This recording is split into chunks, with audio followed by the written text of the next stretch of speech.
Hi, this is Londa. Join me as I show you how I created this great pullover top using a sweatshirt and a t-shirt. It's super quick and super easy. Let's get started. To begin with, you want to use the largest sweatshirt and the largest t-shirt that you can find that coordinate. Why big? Because you want as much fabric as possible to work with. Does that make sense? It does to me. I have made oodles and oodles of sweatshirt jackets. The main objection that most people have to the genre of sweatshirt jackets is that they still feel like a sloppy sweatshirt. Well, if you follow along with these directions, you'll see how we avoid that by recutting the sweatshirt with armholes and a sleeve cap. You can see also in this picture um, up on the wall here at the retreat center this printout of an idea that I had seen on Pinterest. So this was my inspiration picture. The t-shirt also, you want it to be just as big as possible. The bottom portion of the t-shirt is going to become your collar, and we're using a short sleeve t-shirt for this project. Those lower edges of the sleeves will become the cuffs on your pullover top. Here you can see that I have laid the pattern piece for the front in order to get my armhole there onto this sweatshirt that I had previously started working on years ago, and then it got put aside for one reason or another. That's why the side seams are already sewn. As you follow along with the directions, your side seams would not be sewn at this point. You can see the download directions right here. This is where I'm giving you this $4 pattern absolutely free with this new E-class, this pullover top pattern. You will have totally cut your sweatshirt apart as I've listed right here. You're going to take the ribbings, you're going to cut them off. Don't bother to rip them off, just cut them off. You're going to cut the sleeves out and cut them open. You're going to cut the front separate from the back of the shoulders and the side seams. Now, some things to note here on this diagram, this picture, is that I am do not cut this excess off at the center front edge there along the left side of the picture. Leave all of the width there. You'll take care of that in one of the subsequent steps. And also, this pattern looks very short. That's because, I've noted it right there at the bottom of the pattern piece, I want you to cut the fronts and the backs just as long as you have sweatshirt fabric in order to cut them.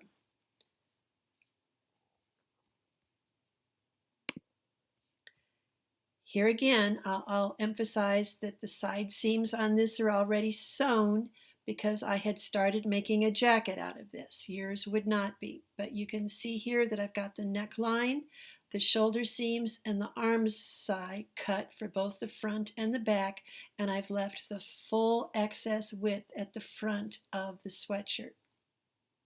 The sleeve would also be cut out at this point. Be sure to lay your sleeve pieces either right sides together or wrong sides together, and then lay the sleeve pattern tissue onto that sleeve and cut it so that you have a nice sleeve cap. And again, cut it as long as you have fabric for. If you need to tuck in some width at the bottom of that sleeve pattern in order to get it to fit on your available fabric, go ahead and do that.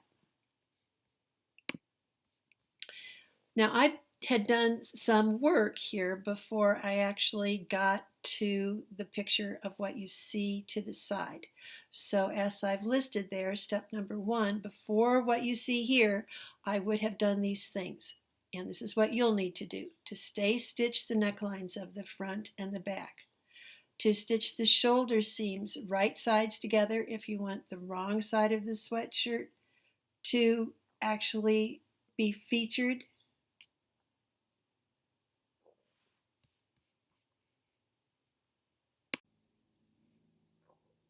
As you look at this photograph, please understand that I had done several steps, and I've listed those steps right here for you. Let's go over them. After you've cut the front and the back, you must stay stitch those necklines in order that they don't stretch out on you. So stay stitch the necklines. Then you'll need to stitch your shoulder seams. Now, I decided that I wanted to have as a design element that fuzzy wrong side of the sweatshirt showing on the outside of this pullover top. Since you see the shoulder seams, I decided to do that at the shoulder seams, but not at the side seams. You have to kind of think about it, but you're going to put the wrong sides together in order to sew the seam rather than the right sides as you conventionally do to sew a seam. So that's what I had done here. And then I got out my favorite new creative tool, the Wave Rotary Cutter, and trimmed off both sides of the seam allowance. Now you can go ahead and couch yarn in the well of that seam as I did here, or as I'll show you further on in the process, you could do all of your couching at one time. It's completely up to you. Personally, I think doing it now is probably a better choice because then those yarns and the stitching is all going to be caught in as you apply the collar and the sleeves. So my recommendation would be to go ahead and do this couching right now instead of waiting till later. I know I have an asterisk there saying that you could do it later because I try to always have you do things of the same type all at one time when it comes to rethreading your sewing machine. In this case, I would be using monofilament in the needle, but I'm a lady, I can always change my mind. Let's go to the next slide. Here I am at the retreat center. It was probably kind of late that first night already, but I have put the top on so that I can determine how wide of a center front insert piece I want. Now put your thinking hat on, put your designer hat on. You do not want a really wide piece. I would not have this center front insert come anywhere close to the points of my bust. That would be far too wide. Can you see that those folds there as I folded the fronts back onto the fronts themselves? That is at least an inch, probably even more than that, from my bust points. So what you need to do is decide that, and here I've even made a little blank because you want to record what width that is. Then to that width, you're going to add, I'd say, at least an inch to allow for a ½ inch on each side in order to attach it to the sweatshirting. So this front insert is going to be cut out of the t-shirt, all right? The other thing that you need to think about at this point is how much of that turn back of the wrong side of the sweatshirt do you want to actually leave as a border down each side of that t-shirt center front insert. Now you get to start cutting again, having decided how much of that fold back you want to leave, and I had decided to leave an inch. You'll need to cut off the excess.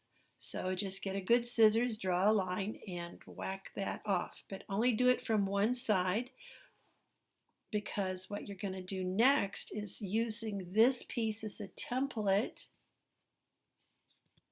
You're going to lay it the same sides together on the other front and cut off the same amount.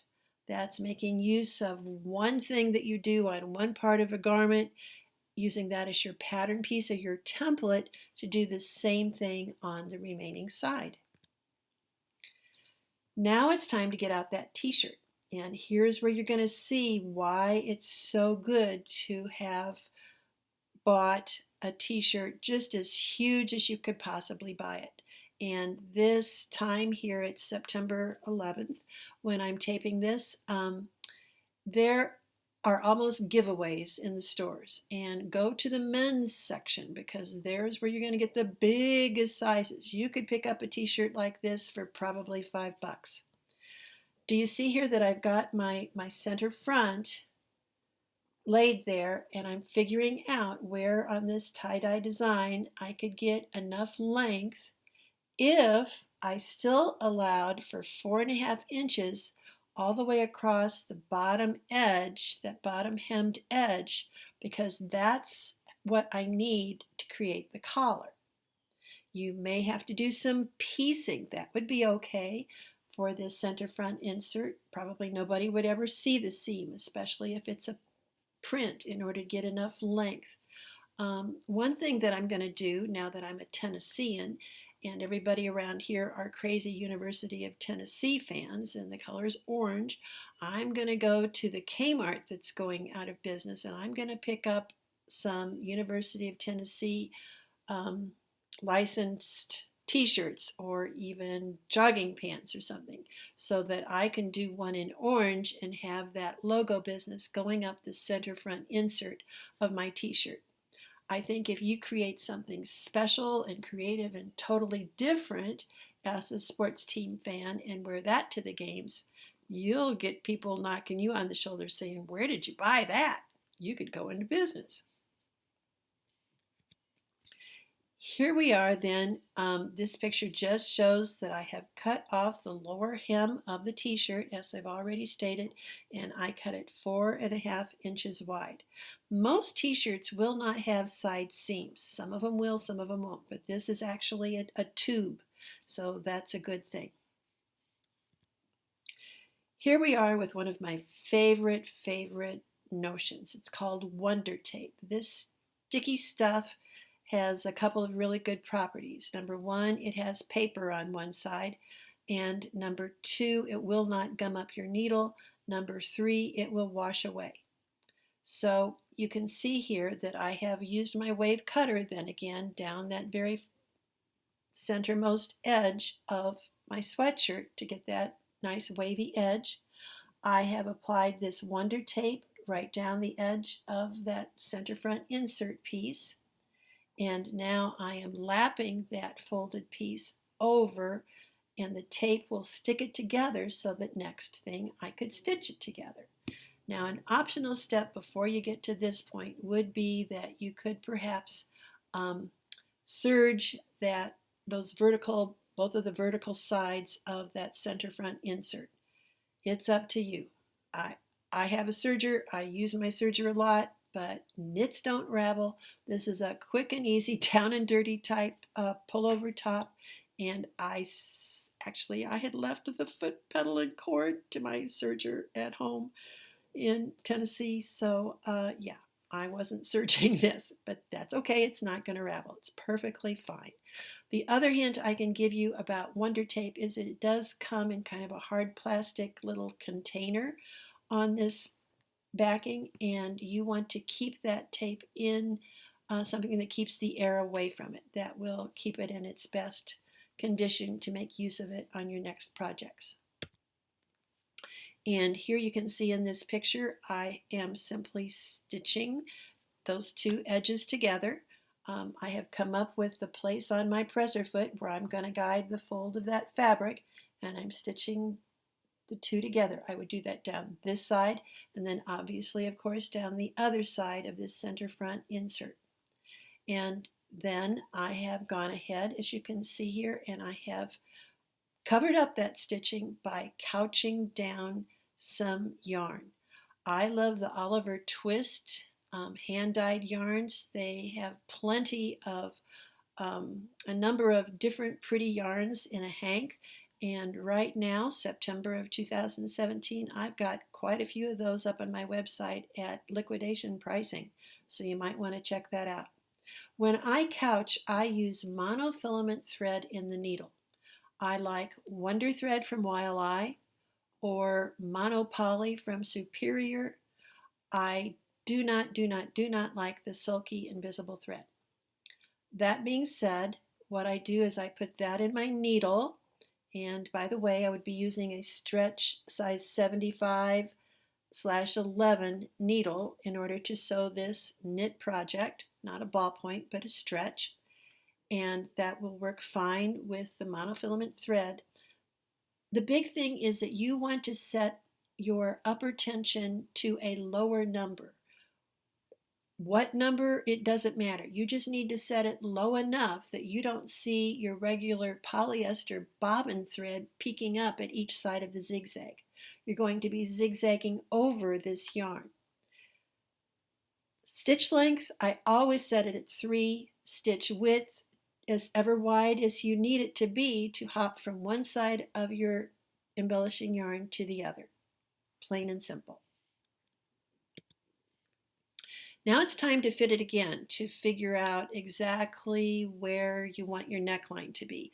My top kind of has a boat-like neck look to it, and you can see here I have my top folded in half at the center back there at the top of the picture and the center front over there at the lower left, and my shoulder seams matching. And now what I'm doing is just simply cutting a curve. I've listed there that I cut off about 1 inch at the center front, 2 inches at the shoulder seam, and about 1.5 at the center back. So yes, you are cutting away that stay stitching, and yes, you really should stay stitch it again. That stay stitching kept that top edge from stretching out of shape, and now you needed to do that once again before you go and add the collar, which will be the next step. Here we are attaching the collar. Now, remember this is the 4.5 inch wide piece from the bottom of the t-shirt. Fat chance that that is going to be the exact same circumference as your neckline. You'll need to measure what your neckline is, perhaps adding another inch, because it's always nice to ease the collar into the garment. Do whatever you need to do seam-wise with that piece from the bottom of your t-shirt in order to make it fit around the neckline. Now the important thing to point out to you here is that I am, now listen up, I'm putting the right side of a single layer of this collar to the wrong side of the top, okay, of the sweatshirting. You can put that seam wherever you desire. I could see it placed at the center back. I could see it placed at a shoulder seam. Doesn't really matter if it's a print, it's not going to show much. Use your own discretion there. But pin it and then stitch it. I stitched it at about 1/2 inch, and that is simply all there is to the collar. You'll see in a little bit, but it will just flip over and out. The lower edge will stretch. It's just the nicest, quickest, simplest collar I think I've ever come up with on anything. Next for the sleeves.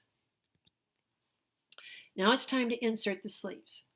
I stuck this picture here just to show you, if you haven't cut your notches distinguishable enough to see which one is the double notch, the plateau type shape, which indicates that it's the back of the sleeve, and the single notch for the front of the sleeve, you can always fold your sleeve in half and see which side is taller. The taller side is the back side. Now, listen up, I never, ever, ever, ever, since this wonderful Polish woman showed me how, I never set an ease row of stitching in a smooth set-in sleeve. I only do that if I'm going to be gathering the sleeve into the armhole. I have put my very best, it's the oldest, but my best YouTube video link here, which will show you exactly how I do this. Out of a knit, it's just going to work super, super simple, but please stop here and write this down, and then very carefully go and put that URL into your browser and listen to me show you how I set in my sleeve. This is not a public video on YouTube. I rather have decided to keep it more unlisted and private. This is the gift that I give to people when they go and sign up to be on my newsletter list. If they give me their email, they get the link to this sleeve setting method. It's not one that you're going to see very often, and no, it is not with the sleeve underarm seam not sewn. It's not the flat application. It's different. So go and watch it and smile. Then we want to finish off the bottom of the sleeves. So try your top on, decide how long you want your sleeves to be. When you put on the cuffs in this technique, depending upon how far back you fold the cuffs, You could make the sleeves longer. It's simply up to you, but basically figure whatever length I have on my sleeves of the sweatshirt, that is how long my sleeves will be even when I add the cuff. So we're going to use the hem portion of the short sleeves of this t-shirt in order to create these cuffs. So here you can see that I've cut it off. It's about 4 inches wide, and so just cut off the excess. And then again, in a similar fashion, you're going to have to measure the circumference around the sleeve and make this similar so that they will fit together. Here we are. You can see that I have attached again the right side of the cuff to the wrong side of the sweatshirt. I have matched up the seam allowances, and if you look at the very bottom there, when you seam it together, realize that this is already hemmed, and generally for a nice finish we seam things and then we turn up the hem. In this case, we're making use of the hem. Remember, this is quick and easy. So if you look real close, you can see that I have kind of tacked that seam allowance in place, going one direction down there at the hem line of this cuff. So now you see what's going to happen is that it's going to turn back, as I'll show you here in the next picture. Do you see how that cuff has just turned back?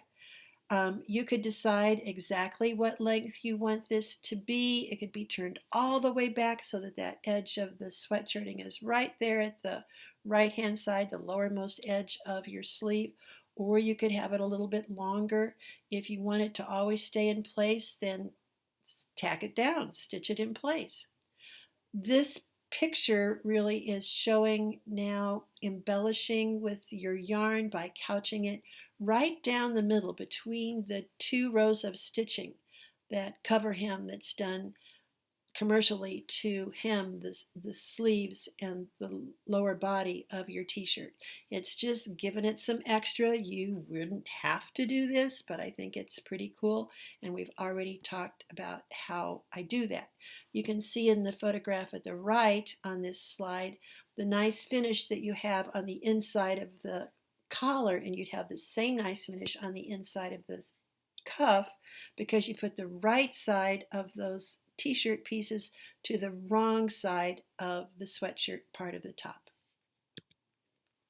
When you do couching, you've got long ends. When you start, you need to leave about 5 inches, and when you end, leave about 5 inches. And what you can see here is that I'm using the Chibi needle. It's got a great big eye on it. It's from Clover. They come 2 to a pack, and it's in a nice tube so you won't lose them. At any rate, you can see that I've threaded them on that needle, and now I'm just going to stick them down in and bury them, stitch across it so that they're secure so they're not going to come undone. And then if you had not previously couched down the front inserts, or if you hadn't previously couched in the well of the shoulder seams, you would do this at that point in order to jazz those up a bit. The hem. Okay. Depending upon, as you fit this top, how long or short you want, how long you have available, you have several options. You could turn it all up and hem it. You could hem it with a zigzag. You could hem it with a big wave stitch. I've got a really great wave stitch on my Brother machine. You could do as I've done, just cut it off with the wave cutter. Do you see the wave cutting there on the sweatshirt part? I could have just cut the wave cut right through the t-shirt portion as well. I'm just giving you a lot of options. That cut edge does kind of roll to the right side, but that's okay. This is a quick and easy, down and dirty type top.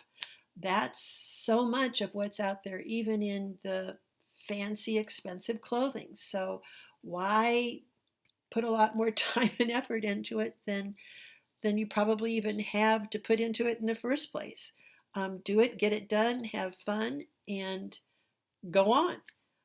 You'll see here in the next slide that I have stabilized that t-shirt area, and I'm going to turn it up and stitch it. Now, one other note about stitching crosswise on knits. If you just stitch this in by machine, it will ripple. If you like the rippled look, okay, most people don't. You've got to add some kind of stabilization. I like to interface whatever hem allowance I might have with either straight fusible stay tape, or my real preference is to interface the entire hem allowance with a cross grain cut piece of knit fusible interfacing. How I sew on knits and do so with such good results, I have pulled all together in my 3-disc DVD, Stretching Your Knit Sewing Know-How, and that is also at wonderful pricing. Normally $32.95, I've got it down to $25. I've got a lot of these DVDs. I'm not traveling much anymore, so I've reduced my prices to get them into your hands so that you can sew more successfully. They're going to do a lot more good out there than they are in the boxes in my garage. Here you can see how I stabilized that lower t-shirt part, and in the white lettering there I have explained what I just went through and told you. You can see in this picture those raw edges of that center front insert. Remember, you could have serged that. That would be nice. Not necessary, but nice. And I will tell you that when I was making this top at the retreat, at this point I put it on and it seemed awfully big and boxy, and I thought, am I going to like that? But honestly, my sister, my good sister, said, Londa, just leave it, it's fine. So I did, and guess what? I like it. Here's a picture of me next to the design wall there at the retreat center with my duct tape double, the yarns that I had put up there on the wall for couching so that I didn't get a tangled up mess. You can see the lower edge of my top kind of kicking up there a little bit over my right leg. That's okay. I had not actually made my cuff lay just right there on my right arm, but this was me at the first day of the retreat, and everybody was absolutely amazed that I already had one thing done. Honestly, I think beginning to end, this quick and easy pullover top might take you 2, maybe 3 hours at the very most. You could do the same thing with 2 t-shirts. Have fun with it. For many more sweatshirt jackets, right now I'm selling my 2 books for the price of the Sweatshirt Transformation book. So if you buy the Sweatshirt Transformation book for $27.95, you're actually going to get my book 2 positively, absolutely free. And I did the tiny URL thing there. Write that down, put that into your browser, and the offer, the product at my website will come up for you to purchase this. And then you might want to sign up to get my blog posts. Since I'm not traveling, I'm doing an awful lot of blog writing these days, usually 3 to 4 times a week. This sweet little pumpkin here is my #1 granddaughter, and this is what I made for her first birthday. You would read all about it at my blog. So there's the address. You can follow my blog by either clicking on the little orange icon, putting in your email address to FeedBurner. That will send you an email with the blog post every day that I blog. Or you could subscribe through Blog Lovin'. That's a third party, and you could subscribe to other sewing blogs and have little previews all come to you every morning. Thank you so much for your purchase of this first of many more to come little e-class, quick and easy projects, because life is busy, life is short, we love to sew, but we like quick and easy projects. Be sure to register to receive my newsletter at londas-sewing.com, and I'll see you with my next project. Thank you.